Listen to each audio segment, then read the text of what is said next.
La situation politique, sécuritaire et sanitaire connaît beaucoup d'améliorations, même si les nombreux défis demeurent. Simultanément, pendant ces temps, la MONUSCO est en pleine restructuration. Ce sont les propos de la MONUSCO lors de sa conférence de presse hebdomadaire spéciale animée au lendemain de la 74e Assemblée générale des Nations unies.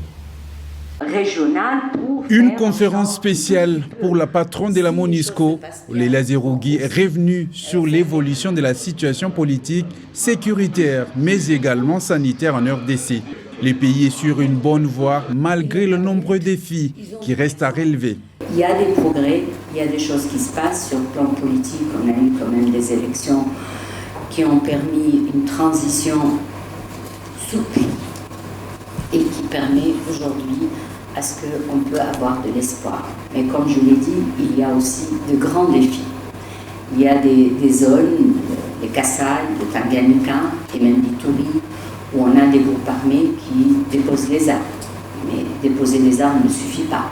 Il faut savoir les intégrer. Il faut savoir s'assurer qu'ils ne reviennent pas à leurs mauvaises habitudes. Il faut qu'ils aient une vie qui leur permet de s'intégrer et de ne pas déstabiliser les populations civiles. Un échange avec la presse au lendemain de la 74e Assemblée générale des Nations unies, où le président Félix Tshisekedi a demandé la restructuration de la mission onusienne en RDC. Le président a développé, c'est qu'on a quitté 20 provinces. Si on quitte demain 3 ou 4 provinces, ça veut dire qu'on ne va pas retenir. Et on ferme petit à petit et on quitte. On est, comme vous le savez, il y a un processus qu'on appelle la revue stratégique qui se prépare. Il y a un expert international indépendant qui est venu faire l'évaluation, qui a discuté avec les autorités, qui va présenter son rapport le 10 octobre au Conseil de sécurité.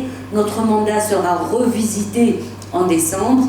L'objectif, c'est de voir où on est encore utile pour aider la RDC à se stabiliser définitivement et la mission ferme ses portes. La RDC se relève et chacun devait mettre sa part pour une paix définitive et son développement. Le pays peut être une locomotive dans la région, mais également en Afrique. Dixit, Leila Zerougui.